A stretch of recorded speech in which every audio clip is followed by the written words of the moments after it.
Hello everyone, welcome back to Money Talks YouTube channel. ನಾನು ನಿಮ್ಮ Kishore. So ಇವತ್ತಿನ ವಿಡಿಯೋದಲ್ಲಿ ಇಂಡಿಯನ್ ಸ್ಟಾಕ್ ಮಾರ್ಕೆಟಲ್ಲಿ June 4th ರಂದು ನಡೆದಂತಹ ಒಂದು ಘಟನೆ. So somewhere around 6% up to 6% ಅನ್ನೋದು ಒಂದೇ ದಿನ ಮಾರ್ಕೆಟು ಕೊಲ್ಯಾಪ್ಸ್ ಆಗುತ್ತೆ. ಇದಕ್ಕಾದಂತಹ ರೀಸನ್ಸ್ ಏನು ಮತ್ತು ಯಾವ ರೀತಿ ಈ ಒಂದು ಪಾಲಿಟಿಕ್ಸ್ ಮತ್ತು ಜಿಯೋ ಪಾಲಿಟಿಕ್ಸು ಈ ಒಂದು ಸ್ಟಾಕ್ ಮಾರ್ಕೆಟ್ ಮೇಲೆ ಇಂಪ್ಯಾಕ್ಟ್ ಆಗುತ್ತೆ ಮತ್ತು ಮೋದಿ ಮತ್ತು ಅಮಿತ್ ಶಾನವರು ಕಮೆಂಟ್ ಮಾಡಿದಂತಹ ಒಂದು ಸಂದರ್ಭದಲ್ಲಿ ಮಾರ್ಕೆಟ್ ಯಾಕೆ ಅಷ್ಟೊಂದು ಬೂಮ್ ಆಗುತ್ತೆ, ಅದಾದ ನಂತರ ಆ ರಿಸಲ್ಟ್ ಏನು ಎಕ್ಸ್ಪೆಕ್ಟೆಡ್ ಮಾಡಿದ್ವಿ ಆ ರಿಸಲ್ಟ್ ಬರದೇ ಇರೋ ಕಾರಣದಿಂದ ಯಾವ ರೀತಿ ಈ ಒಂದು ಸ್ಟಾಕ್ ಮಾರ್ಕೆಟು 6% ಫಾಲ್ ಆಯಿತು. ಸೊ ಇದ್ರ ಬಗ್ಗೆ ನಾನು ಕಂಪ್ಲೀಟಾಗಿ ಎಲೆಕ್ಷನ್ ಒಂದು 15 ಡೇಸ್ ಮುಂಚೆನೇ ಮಾಡಿದ್ದೆ. ಸೊ ಇದರ ರಿಲೇಟೆಡು ಎಸ್ಪೆಷಲಿ ಮಾರ್ಕೆಟ್ ಯಾವ ರೀತಿ ರಿಯಾಕ್ಟ್ ಆಗ್ಬೋದು ಅಂತ ಕಂಪ್ಲೀಟ್ಲಿ ನಾನು ಯಾವ ರೀತಿ ಹೇಳಿದನೋ ಅದೇ ರೀತಿ ರಿಯಾಕ್ಟ್ ಆಯಿತು. ಇನ್ ಕೇಸ್ ಆಫ್ ಮೆಜಾರಿಟಿ ಬಂದರೆ it may go up to 25,000 ಅಂತ ಹೇಳಿದೆ. ಸೊ ಮೆಜಾರಿಟಿ ಕರೆಕ್ಟಾಗಿ ಬಂದಿರಲಿಲ್ಲ. ಸೊ ಯಾವುದೋ ಒಂದು ಪಾರ್ಟಿಗೆ, it may be Congress, it may be BJP ಆಗಿರಲಿ, ಮಾರ್ಕೆಟ್ನಲ್ಲಿ ಯಾವುದೇ ಒಂದು ಗೌರ್ಮೆಂಟ್ ಬರಲಿ ಅದಕ್ಕೆ ಮೆಜಾರಿಟಿ ಇರಬೇಕು. ಅದೇ ಮೇಯ್ನ್ ಇಂಪಾರ್ಟೆಂಟು. ಮಾರ್ಕೆಟ್ ಪಾಸಿಟಿವ್ ಆಗಿ ತಗೊಳ್ಳೋದು. ಇಟ್ ಮೇ ಬಿ ಕಾಂಗ್ರೆಸ್ ಆಗಿರಲಿ, ಇಟ್ ಮೇ ಬಿ BJP ಆಗಿರಲಿ. ಈಗ ಯಾವುದೇ ಒಂದು ಪಾರ್ಟಿಗೆ ಜಾಸ್ತಿ ಸೀಟ್ಸ್ ಬಂದಿರಲಿಲ್ಲ. ಸೊ ಇದರಿಂದ ಏನು ಪ್ರಾಬ್ಲಮ್ ಆಗುತ್ತಂದರೆ ಸ್ಟೇಬಲ್ ಗೌರ್ಮೆಂಟ್ ಇರಲಿಕ್ಕೆ ಚಾನ್ಸಸ್ಸೇ ಕಮ್ಮಿ ಇರುತ್ತೆ. ಸೊ ಆ ಕಾರಣದಿಂದ ಮಾರ್ಕೆಟು ತುಂಬಾ ಫಾಲ್ ಆಯಿತು. ಅದು ಅಲ್ಲದೆ ಇದಕ್ಕೆ ಮೇಜರಾಗಿ 3 ರೀಸನ್ಸ್ ಇದೆ. ಸೊ ಆ ಒಂದು 3 ರೀಸನ್ಸ್ನ ಒನ್ ಬೈ ಒಂದು ಎಕ್ಸ್ಪ್ಲೈನ್ ಮಾಡ್ತೀನಿ. ಮತ್ತು ಮೋದಿ ಮತ್ತು ಅಮಿತ್ ಶಾನವರು ಈ ರೀತಿ ಸ್ಟಾಕ್ ಮಾರ್ಕೆಟ್ ಮೇಲೆ ಕಮೆಂಟ್ ಮಾಡೋದು is it A right thing R bad thing ಅಂತಲೂ ಸಹ ಎಕ್ಸ್ಪ್ಲೈನ್ ಮಾಡ್ತೀನಿ. ಅದರ ರಿಲೇಟೆಡ್ ಸೆಬಿ ಗೈಡ್ಲೈನ್ಸಸ್ ಏನಿದೆ ಮತ್ತು ರೀಸೆಂಟಾಗಿ ಅಪೋಸಿಷನ್ ಪಾರ್ಟಿನವರು ಸಹ ಒಂದು ಅಲಿಗೇಷನ್ ಹಾಕ್ತಾರೆ. ಸೊ ಈ ರೀತಿ ಮಾಡಬಾರ್ದು, ಸೆಬಿಗೆ ಕಂಪ್ಲೇಂಟ್, ಅದೇ ಇನ್ವೆಸ್ಟಿಗೇಷನು, ಎಕ್ಸಿಟ್ ಪೋಲ್ ರಿಲೇಟೆಡ್ ಆಗಿರಲಿ, ಈ ಕಾನ್ಸೆಪ್ಟ್ ಎಲ್ಲ ಮಾತಾಡ್ತಾರೆ.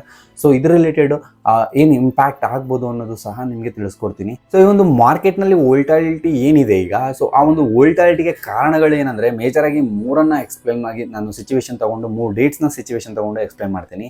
ಮೊದಲನೇದು May 31. So May 31 as usual ಏನು ಯಾವುದೇ ಒಂದು ಪ್ರಾಬ್ಲಮ್ ಇರಲಿಲ್ಲ. ನಾರ್ಮಲ್ ಆಗಿ ಎಕ್ಸಿಟ್ ಪೋಲು June 1 ಬರುತ್ತೆ ಅಂದ್ಕೊಂಡಿದ್ರಿ. ಸೊ ಪ್ರತಿಯೊಬ್ಬರು ಸಹ ಎಕ್ಸ್ಪೆಕ್ಟೆಡ್ ಆಗಿ ವೆಯ್ಟ್ ಮಾಡ್ತಿದ್ರಿ. ಸೊ ಆ ದಿನ ಯಾವುದೇ ರೀತಿಯಾದಂತಹ ಒಂದು ಕ್ಲಮ್ಸಿನೆಸ್ ಇರಲಿಲ್ಲ, ಮಾರ್ಕೆಟಲ್ಲಿ ವೋಲ್ಟಾಲಿಟಿ ಇರಲಿಲ್ಲ. ಆದರೆ June 1 ಬಂದಂತಹ ಒಂದು ಎಕ್ಸಿಟ್ ಪೋಲ್ ರಿಸಲ್ಟ್ಸ್ನ ನೋಡಿ ಇನ್ವೆಸ್ಟರ್ಸು ತುಂಬಾ ಹ್ಯಾಪಿ ಆಗಿದ್ರು. ಯಾಕೆಂದರೆ ಅಲ್ಲಿ ಒಂದು ಗೌರ್ಮೆಂಟ್ಗೆ ಯಾವುದೋ ಒಂದಾಗಿರಲಿ, it may be Congress, it may be BJP, ಈ ಒಂದು ಇಯರಲ್ಲಿ BJPಗೆ ಕ್ಲಿಯರ್ ಆಗಿ NDAಗೆ ಸಿಕ್ಕಂತಹ ಒಂದು ಮೆಜಾರಿಟಿ ಸಿಗುತ್ತೆ ಅನ್ನೋ ಒಂದು ಎಕ್ಸ್ಪೆಕ್ಟೆಡ್ ಇದಿತ್ತು. ಸೊ ಅದಾದ ನಂತರ June 3 ಮಾರ್ಕೆಟ್ ಓಪನ್ ಆಗುತ್ತೆ. ಸೊ ಮಾರ್ಕೆಟ್ ಓಪನ್ ಆಗಿದ ತಕ್ಷಣವೇ 3% ಅನ್ನೋದು ಮಾರ್ಕೆಟ್ ಅಪ್ ಆಗುತ್ತೆ. ಇದಕ್ಕೆ main reason stable government formation ಆಗುತ್ತೆ ಅನ್ನೋ ಒಂದು ಎಕ್ಸ್ಪೆಕ್ಟೆಡ್. ಸೊ ಆ ಕಾರಣದಿಂದ 3% ಅಪ್ ಆಗುತ್ತೆ. ಅದಾದ ನಂತರ June 4th, ಸೊ ಈ ಒಂದು ಸಿಚುವೇಶನ್ನು ಯಾಕೆಂದರೆ ಈ ಒಂದು ಸಿಚುವೇಷನಲ್ಲಿ ಮಾರ್ಕೆಟ್ ಆಲ್ಮೋಸ್ಟ್ 6% ಡೌನ್ ಆಯಿತು. ಇದಕ್ಕೆ ಮೇಜರ್ ರೀಸನ್ನು ಮಾರ್ನಿಂಗಿಂದನೇ ಡೌನ್ನೆಸ್ಸು ನಾವು ನೋಡ್ತಿದ್ವಿ. ರೀಸನ್ ಬಂದುಬಿಟ್ಟು ಒಂದೇ, ಮಾರ್ನಿಂಗಿಂದನೇ ಗೌರ್ಮೆಂಟಿಗೆ ಟೈಟ್ ಕಾಂಪಿಟೇಷನ್ ಇತ್ತು. ಸೊ BJP ಅಥವಾ ಕಾಂಗ್ರೆಸ್ ಅಂತ ಹೇಳ್ಬಿಟ್ಟು ಆ ರೀಸನಿಂದ ಮಾರ್ನಿಂಗಿಂದನೇ ನೆಗೆಟಿವಲ್ಲಿ ಮಾರ್ಕೆಟ್ ಅನ್ನೋದು ಟ್ರೇಡ್ ಆಗ್ತಿತ್ತು. So end of the day ಅವ್ರಿಗೆ 6% ಡೌನ್ ಆಯಿತು. ಮೇಜರ್ ರೀಸನ್ ಬಂದುಬಿಟ್ಟು NDAಗೆ ಕ್ಲಿಯರ್ ಮೆಜಾರಿಟಿ ಅನ್ನೋದು ಸಿಗಲಿಲ್ಲ. ಸೊ ಆ ರೀಸನಿಂದ ಮಾರ್ಕೆಟ್ ಅನ್ನೋದು ಆಲ್ಮೋಸ್ಟ್ 6% ಡೌನ್ ಆಯಿತು. ಸೊ ಈ ಪ್ಲೇಸಲ್ಲಿ ಕಾಂಗ್ರೆಸ್ ಇದ್ರೂ ಸಹ ಸೇಮ್ ಥಿಂಗ್ ಆಗ್ತಿತ್ತು. 6% ಡೌನ್ ಆಗೋದು ಅಥವಾ ಆ ರೀಸನ್ ಮೆಜಾರಿಟಿ ಸಿಗ್ತಿಲ್ಲ ಅಂದರೆ ಯಾವುದೋ ಒಂದು ಗೌರ್ಮೆಂಟ್ ಆಗಿರಲಿ, it may B NDA, it may be Congress, ಯಾವುದೇ ಗೌರ್ಮೆಂಟ್ ಆಗಿರಲಿ, ಸ್ಟೇಬಲ್ ಗೌರ್ಮೆಂಟ್ ಫಾರ್ಮೇಷನ್ ಆಗ್ತಿಲ್ಲ ಅಂದರೆ ಆಟೋಮೆಟಿಕ್ಕಾಗಿ ಸ್ಟಾಕ್ ಮಾರ್ಕೆಟು ಫಾಲ್ ಆಗುತ್ತೆ. ಇದನ್ನು ನಾವು ಹಿಸ್ಟರಿ ವೈಸ್ ನೋಡಿಕೊಂಡ್ರೂ ಸಹ ಇದೇ ರಿಪೀಟ್ ಆಗಿದೆ. ಯಾವುದೇ ರೀತಿಯಾದಂತಹ ಒಂದು ಸ್ಟೇಬಲ್ ಗೌರ್ಮೆಂಟ್ ಇರುವಂತಹ ಸಮಯದಲ್ಲಿ ಮಾರ್ಕೆಟ್ ಪಾಸಿಟಿವ್ ಆಗಿ ರಿಟರ್ನ್ ಕೊಟ್ಟಿದೆ. ಅದಾದ ನಂತರ ಇನ್ಸ್ಟೇಬಲ್ ಗೌರ್ಮೆಂಟ್ ಇದ್ದಾಗ ಅದು ನೆಗೆಟಿವ್ ಆಗಿ ರಿಸಲ್ಟನ್ನು ತೋರಿಸಿದೆ. ಸೊ ಮಾರ್ಕೆಟ್ನಲ್ಲಿ ಒಂದು ಪಾಸಿಟಿವ್ನೆಸ್ಸು ಕ್ರಿಯೇಟ್ ಆಗಲಿಕ್ಕೆ ಸ್ಟಾರ್ಟ್ ಆಯಿತು. ಸೊ ಕ್ಲಿಯರ್ ಮೆಜಾರಿಟಿ ಸಿಕ್ಕಿಲ್ಲ ಅಂದರೂ ಸಹ ಒಂದು ಗೌರ್ಮೆಂಟ್ಗೆ, NDA ಗೌರ್ಮೆಂಟು ಫಾರ್ಮೇಷನ್ ಮಾಡಲಿಕ್ಕೆ ಅವರ ಒಂದು ಪಾರ್ಟ್ನರ್ಸನ್ನು ಹುಡುಕಾಡೋಕ್ಕೆ ಸ್ಟಾರ್ಟ್ ಮಾಡಿದ್ರು. ಅದರಲ್ಲಿ ಚಂದ್ರಬಾಬು ನಾಯ್ಡು ಸರ್ ಮತ್ತು ನಿತೀಶ್ ಕುಮಾರ್ ಸರ್ ಅವರು ಸಹ NDAಗೆ ಸೇರ್ತೀವಿ ಅಂತ ತುಂಬ ಟ್ರಸ್ಟೆಡ್ ಆಗಿ ಅವರು ಮೆನ್ಷನ್ ಮಾಡಿ ಸಪೋರ್ಟನ್ನು ತಿಳಿಸಿದರು. ಅದಾದ ನಂತರ ಅವರ ಒಂದು ಕಾಮೆಂಟ್ಸ್ ಏನು ಬರ್ತಿದೆ ಅದನ್ನು ನೋಡಿ ಮಾರ್ಕೆಟು ಪಾಸಿಟಿವ್ ಆಗಿ ರಿಯಾಕ್ಟ್ ಆಗಿ ಈಗ ಏನು June 3 ಯಾವ ರೀತಿ ಮಾರ್ಕೆಟು ಯಾವ ಸ್ಟೇಜಲ್ಲಿತ್ತು ಅದೇ ಸ್ಟೇಜ್ಗೆ ಈಗ ಮಾರ್ಕೆಟು ಬಂದು ನಿಂತಿದೆ. ಸೊ ಈಗ ಸಮ್ವೇರ್ ಅರೌಂಡ್ 22,300ವರೆಗೂ ಮಾರ್ಕೆಟ್ ಅನ್ನೋದು ರೀಚ್ ಆಗಿದೆ. ಸೊ ಆ್ಯಸ್ ಯೂಶುವಲ್ ನಾವು June 3 ಏನು ರೇಂಜಲ್ಲಿತ್ತು ಮಾರ್ಕೆಟ್ ಈಗ ಅದೇ ರೇಂಜ್ಗೆ ಬಂದು ನಿಲ್ತಿದೆ. ಸೊ ಇದಕ್ಕೆ ಮೇಯ್ನ್ ರೀಸನ್ ಏನಪ್ಪ ಅಂದರೆ NDA ಗೌರ್ಮೆಂಟ್ ಫಾರ್ಮೇಷನ್ ಮಾಡಲಿಕ್ಕೆ ಬೇಕಿರುವಂತಹ ಸಪೋರ್ಟು 272 ಎಬೋವ್ ಸೀಟ್ಸ್ ಅನ್ನೋದು ಅವರಿಗೆ ಸಿಗಲಾಗ್ತಿದೆ.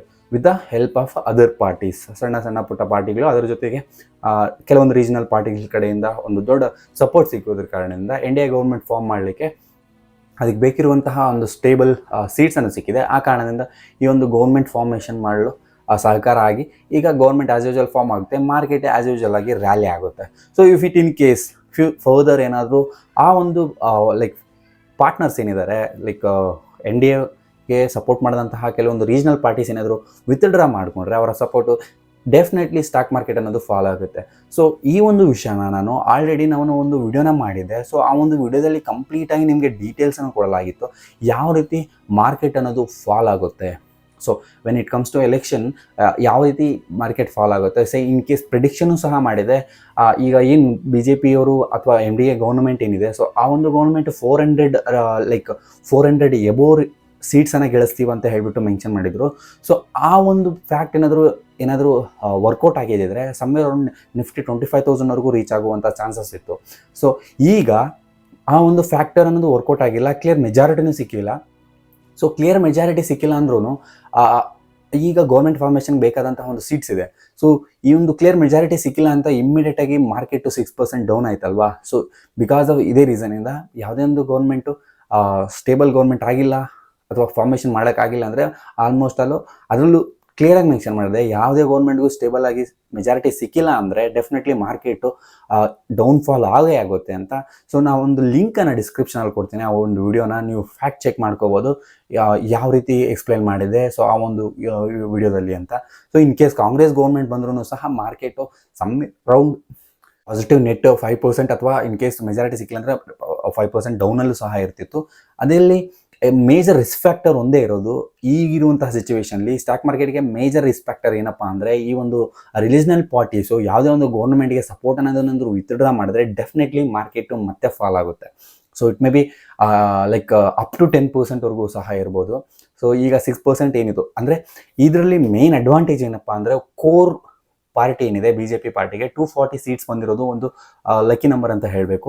ಮೆಜಾರಿಟಿ ಸಿಕ್ಕಿದೆ, ಬಟ್ ಆದರೆ ಅವರಿಗೆ ಬೇಕಿರುವಂತಹ ಒಂದು 272 ಸೀಟ್ಸ್ಗೆ ಅವರು 2 ಪಾರ್ಟಿ ಜೊತೆ ಯಾವುದೋ ಟೈಅಪ್ ಆದರೆ ಅವರಿಗೆ ಆಟೋಮೆಟಿಕ್ಕಾಗಿ ಸಿಗ್ಬಿಡುತ್ತೆ ಅವ್ರಿಗೆ ಮೆಜಾರಿಟಿ. ಸೊ ಅದೇ ಇಂಡಿಯಾ ಗೌರ್ಮೆಂಟ್ಗಾದರೆ ತುಂಬ ರೀಜನಲ್ ಪಾರ್ಟೀಸ್ನ ಅವರು ಹ್ಯಾಂಡಲ್ ಮಾಡಿಕೊಂಡು ಗೌರ್ಮೆಂಟ್ ಫಾರ್ಮೇಷನ್ ಮಾಡಬೇಕು. ಇನ್ನೂ ರಿಸ್ಕ್ ಫ್ಯಾಕ್ಟರು ತುಂಬ ಜಾಸ್ತಿ ಆಗುತ್ತೆ ಸ್ಟಾಕ್ ಮಾರ್ಕೆಟ್ಗೆ ಆ ಒಂದು ಸಿಚುವೇಷನಲ್ಲಿ. ಸೊ ಈಗ ಒಂದು ಏನು ಅಲಿಗೇಷನ್ ಏನು ಬರ್ತಿದೆ 30 lakh crore ಅನ್ನೋದು ಲಾಸ್ ಆಗಿದೆ ದಡ್ಡೆ ಅಂತ. ಸೊ ಅದೆಲ್ಲ ರಿಕವರಿ ಆಗಿದೆ ಆಲ್ಮೋಸ್ಟ್. ಸೊ ಇನ್ವೆಸ್ಟರ್ಸ್ ಏನಾದರೂ ಸ್ಟಾಕ್ಸಲ್ಲಿ ಇನ್ವೆಸ್ಟ್ ಮಾಡಿದ್ರೆ, ಇನ್ ಕೇಸ್ ಏನಾದರೂ ಆಪ್ಷನ್ಸಲ್ಲಿ ಇನ್ವೆಸ್ಟ್ಮೆಂಟ್ ಮಾಡಿದ್ರೆ ಡೆಫಿನೆಟ್ಲಿ ಅದು ಲಾಸ್ ಆದಂಗೆ. ಸೊ 30 lakh crore ಅನ್ನೋದು it's not A small amount. ಇದರಲ್ಲಿ ಲೈಕ್ ಅಮಿತ್ ಶಾ ಮತ್ತು ಮೋದಿ ಸರ್ ಅವರು ಇನ್ವಾಲ್ವ್ಮೆಂಟ್ ಆಗಿದ್ದಾರೆ ಅಂತ ಒಂದು ಅಲಿಗೇಷನ್ ಬರ್ತಿದೆ. ಸೊ ಇದರಲ್ಲಿ ಮೇಜರಾಗಿ ನಾವು ಅಬ್ಸರ್ವ್ ಮಾಡಬೇಕಾಗಿರೋದು ಏನಂದರೆ ಸೆಬಿ ಗೈಡ್ಲೈನ್ಸನ್ನು ಕೊಟ್ಟಿದೆ ಇನ್ಫ್ಲೂಯೆನ್ಸರ್ಸ್ಗೆ, ಲೈಕ್ ಇನ್ಫ್ಲೂಯೆನ್ಸರ್ಸ್ಗೆ ಯಾವ ರೀತಿ ಮಾತಾಡಬೇಕು ಮತ್ತು ಅದರಲ್ಲಿ ನೀವು ಏನು ಮೆನ್ಷನ್ ಮಾಡಬೇಕು ಏನು ಮೆನ್ಷನ್ ಮಾಡಬಾರ್ದು ಅಂತೆಲ್ಲ. ಸೊ ಅದರಲ್ಲಿ ಎಸ್ಪೆಷಲಿ ಸೆಬಿ ಗೈಡ್ಲೈನ್ಸಲ್ಲಿ ಏನು ಕೊಟ್ಟಿದೆ ಅಂದರೆ ಯಾವುದೇ ಒಬ್ಬ ರಿಜಿಸ್ಟರ್ಡ್ ಪರ್ಸನ್ ಮಾತ್ರ ಸಜೆಷನ್ ಅಥವಾ ಅಡ್ವೈಸರಿ ಸರ್ವಿಸಸನ್ನು ಕೊಡ್ಬೋದು, ಬೇರೆ ಯಾರೂ ಸಹ ಕೊಡುವಂತಿಲ್ಲ ಅಂತ ಹೇಳ್ಬಿಟ್ಟು ಸಹ ಮೆನ್ಷನ್ ಮಾಡಿದರೆ. ಅದು ಅಲ್ಲದೆ ರಿಸರ್ಚ್ ಅನಲಿಸ್ಟ್ ಅಂತ ಇರ್ತಾರೆ. ಸೊ ಸೆಬಿ ಒಂದು ಎಕ್ಸಾಮ್ಸನ್ನು ಕಂಡಕ್ಟ್ ಮಾಡುತ್ತೆ. ಸೊ ಒಂದು ಎಕ್ಸಾಮ್ಸ್ ಕಂಡಕ್ಟ್ ಮಾಡಲು ಎಲಿಜಿಬಿಲಿಟಿ ಸಹ ಇರುತ್ತೆ, ಒಂದು 5 years ವರ್ಕ್ ಎಕ್ಸ್ಪೀರಿಯನ್ಸ್ ಇರಬೇಕು, ಅದರ ಜೊತೆಗೆ ಅವ್ರಿಗೆ ಒಂದು ಪೋಸ್ಟ್ ಗ್ರಾಜುಯೇಷನ್ ಡಿಗ್ರಿ ಸಹ ಇರಬೇಕು. ಸೊ ಆ ಒಂದು ಡಿಗ್ರಿ ಮತ್ತು ವರ್ಕ್ ಎಕ್ಸ್ಪೀರಿಯನ್ಸ್ ಆಧಾರದ ಮೇಲೆ ನೀವು ಆ ಒಂದು ಎಕ್ಸಾಮನ್ನು ಬರೆದ ನಂತರ ನಿಮಗೆ ಒಂದು ರಿಜಿಸ್ಟ್ರೇಷನ್ ನಂಬರ್ ಬರುತ್ತೆ, ಅದನ್ನು ಬೇಸ್ ಮೇಲೆ ನೀವು ಸಜೆಷನ್ಸನ್ನು ಕೊಡ್ಬೋದು. ಅದ್ರ ಜೊತೆಗೆ ರಿಸರ್ಚ್ ಅನಲಿಸ್ಟ್ಗೂ ಸಹ ಯಾವುದೇ ರೀತಿಯಾದಂತಹ ಒಂದು ಇನ್ಫ್ಲೂಯೆನ್ಸ್ ಮಾಡುವಂತಹ ಒಂದು ಅಧಿಕಾರ ಕೊಟ್ಟಿಲ್ಲ ಸೆಬಿ ಕಡೆಯಿಂದ. ಸೊ ರಿಸರ್ಚ್ ಅನಲಿಸ್ಟು ಸಹ ಏನೋ ಒಂದು ಸಮೀರ್ ಅರೌಂಡ್ ಲೈಕ್ ಯಾವ ಥರ ಹೇಳ್ಬೋದು ಅಂದರೆ ಅದನ್ನು ರಿಸರ್ಚ್ ಅನಲಿಸ್ಟು ಅಷ್ಟೊಂದು ಪರ್ಫೆಕ್ಟಾಗಿ ನಿಮಗೆ ಲೈಸೆನ್ಸ್ಡ್ ಇರುವಂತಹದ್ದು ಇರೋದಿಲ್ಲ. ರಿಸರ್ಚ್ ಅನಲಿಸ್ಟ್ ಅಂದರೆ ಜಸ್ಟ್ ರಿಸರ್ಚ್ ಅನಲಿಸ್ಟ್ ಮಾಡಿ ಅವರು ಸಬ್ಮಿಟ್ ಮಾಡಲಿಕ್ಕೆ ಮ್ಯೂಚುವಲ್ ಫಂಡ್ಸ್ ಇಂಡಸ್ಟ್ರಿಯಲ್ಲಿ ಇರ್ತಾರೆ. ಸೊ ಇವ್ರಿಗೂ ಸಹ ಯಾವುದೇ ರೀತಿಯಂಥ ಅರ್ಹತೆ ಇರಲ್ಲ, ಬರೀ ಸಬಿ ರಿಜಿಸ್ಟರ್ಡ್ ಪರ್ಸನ್ಸ್ಗೆ ಮಾತ್ರ ಇದರ ಬಗ್ಗೆ ಫುಲ್ ರೈಟ್ಸ್ ಇರುತ್ತೆ. ಯಾವುದೇ ಒಂದು ಸ್ಟಾಕನ್ನು ಸಜೆಷನ್ ಮಾಡೋದಾಗಿರಲಿ ಮತ್ತು ಏನಾದರೂ ಮಾರ್ಕೆಟ್ ರಿಲೇಟೆಡ್ ಇನ್ಫಾರ್ಮೇಷನ್ ಕೊಡಲಿಕ್ಕಾಗಿರಲಿ. ಇದ್ರ ರಿಲೇಟೆಡು ಅಲಿಗೇಷನ್ ಏನಪ್ಪ ಅಂದರೆ ಮೋದಿ ಸರ್ ಮತ್ತು ಅಮಿತ್ ಶಾ ಅವರು ಬಿಫೋರ್ ದ ಎಲೆಕ್ಷನ್ಸ್ ಅಂದರೆ ಎಲೆಕ್ಷನ್ ರಿಸಲ್ಟ್ ಆದಕ್ಕಿಂತ ಮುಂಚೆ June 4 ಮುಂಚೆ ನೀವೇನಾದರೂ ಇನ್ವೆಸ್ಟ್ ಮಾಡಿ ಸ್ಟಾಕ್ ಮಾರ್ಕೆಟಲ್ಲಿ ಆ ರೀತಿ ಫುಲ್ ಹೈಪನ್ನು ಇಂಡಿಯನ್ ಮಾರ್ಕೆಟ್ಗೆ ಕೊಡ್ತಿದ್ರು. ಸೊ ಇದು ತಪ್ಪು ಅಂತ ಹೇಳ್ಬಿಟ್ಟು ಕೆಲವರು ಅಲಿಗೇಷನ್ ಮಾಡ್ತಿದ್ರೆ. Yes, it's completely against. ಯಾಕೆಂದರೆ ಆ ರೀತಿ ಯಾವುದೇ ರೀತಿಯಂತಹ open statements like SEBI registered person ಅಲ್ಲದೆ ಕೊಡಬಾರ್ದು. ಸೊ ಅದರಲ್ಲಿ ಲೈಕ್ ಸ್ಮಾಲ್ ಲಾಜಿಕ್ ಇದೆ, ಅದು ಯಾವುದೇ ರೀತಿಯಾದಂತಹ ಸ್ಟಾಕ್ ಸಜೆಷನ್ಸನ್ನು ಕೊಟ್ಟಿರಲಿಲ್ಲ. ಜಸ್ಟ್ ಜನರಲ್ ಆಗಿ ಮಾರ್ಕೆಟಲ್ಲಿ ಇನ್ವೆಸ್ಟ್ಮೆಂಟ್ ಮಾಡ್ಬೋದು ಅಂದರೆ ಮಾಡಿ ಅಂತ ಹೇಳಿಬಿಟ್ಟು ಸೊ ಅವರು ಲೈಕ್ ಪ್ರಮೋಟ್ ಮಾಡ್ತಿದ್ರು ಇಂಡಿಯನ್ ಸ್ಟಾಕ್ ಮಾರ್ಕೆಟ್ನ. ಸೊ ಅದೊಂದು ಫ್ಯಾಕ್ಟರ್ ನಾವು ಆಲೋಚನೆ ಮಾಡಬೇಕಾದ್ರೆ as A legal point of view ಅದು ರಾಂಗೆ ಆ್ಯಕ್ಚುಲಿ. ಬಟ್ ಅದೇ ಒಂದು ಮಾರಲ್ ಆಗಿ ನಾವು ಆಲೋಚನೆ ಮಾಡೋದಾದರೆ that's A good thing. Stock ಮಾರ್ಕೆಟಲ್ಲಿ ಇನ್ವೆಸ್ಟ್ಮೆಂಟ್ ಮಾಡಬೇಕು ಎಲ್ಲ ಜನ. ಅದು ಯಾವ ರೀತಿ ಇನ್ವೆಸ್ಟ್ಮೆಂಟ್ ಮಾಡಬೇಕು, ಒಬ್ಬ ಸಬಿ ರಿಜಿಸ್ಟರ್ಡ್ ಪರ್ಸನ್ ಜೊತೆ ಟೈಅಪ್ ಆಗಿ ಅಥವಾ ಅವರ ಸರ್ವಿಸಸ್ ಅವ್ರಿಗೆ ಕ್ಲೈಂಟ್ ಆಗಿ ನಾವು ಜಾಯ್ನ್ ಆಗಿ ಆ ಕಡೆಯಿಂದ ಸರ್ವಿಸಸನ್ನು ಪಡ್ಕೊಂಡು ನಾವು ಇನ್ವೆಸ್ಟ್ಮೆಂಟ್ ಮಾಡಬೇಕು. ವಿತೌಟ್ ನಾಲೆಜ್ ನಾವು ಯಾವುದೇ ರೀತಿಯಂತಹ ಇನ್ವೆಸ್ಟ್ಮೆಂಟನ್ನು ಮಾಡಬಾರ್ದು. ಸೊ ಅದು ಮೇಯ್ನಾಗಿ ನಾವು ಮೈಂಡಲ್ಲಿ ಇಟ್ಕೋಬೇಕು ಆ್ಯಸ್ ಎ ಇನ್ವೆಸ್ಟರ್ಸು. ಸೊ ಇನ್ವೆಸ್ಟರ್ಸ್ನ ಪ್ರಮೋಟ್ ಮಾಡೋದು ಇನ್ವೆಸ್ಟ್ಮೆಂಟ್ ಮಾಡಲಿಕ್ಕೆ as a good thing. But ಯಾವುದೇ ರೀತಿಯಾದಂತಹ ಅವರು ಸ್ಟಾಕ್ ಪ್ರಮೋಷನ್ ಮಾಡಿಲ್ಲ. ಬಟ್ ಎಕ್ಸ್ಪೆಕ್ಟೇಷನ್ಸ್ ಪ್ರಿಡಿಕ್ಷನ್ಸ್ ಕೊಡೋದು ಸಹ ತುಂಬಾ ತಪ್ಪು.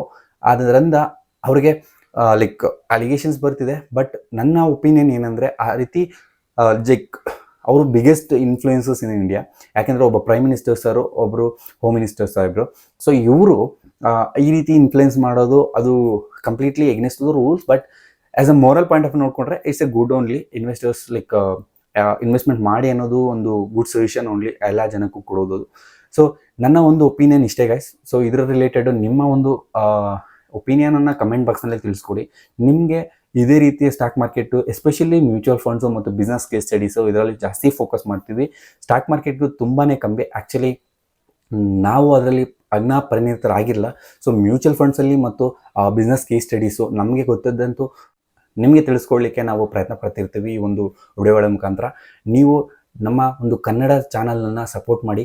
ಸೊ ಈ ಒಂದು ಮನಿ ಟಾಕ್ಸ್ ಯೂಟ್ಯೂಬ್ ಚಾನಲಲ್ಲಿ ಕನ್ನಡದಲ್ಲಿ ನಿಮಗೆ ಕಂಪ್ಲೀಟ್ ಬಿಸ್ನೆಸ್ ಕೇಸ್ ಸ್ಟಡೀಸು ಮತ್ತು ಅದ್ರ ಜೊತೆಗೆ ಮ್ಯೂಚುವಲ್ ಫಂಡ್ಸ್ ರಿಲೇಟೆಡ್ ಇನ್ಫಾರ್ಮೇಷನು ಮತ್ತು ಸಜೆಷನ್ಸು. ನಮಗೆ ಈ ಒಂದು ಮ್ಯೂಚುವಲ್ ಫಂಡ್ಸ್ ರಿಲೇಟೆಡ್ ಒಂದು ಸರ್ಟಿಫಿಕೇಷನು ಸಹ ಇದೆ.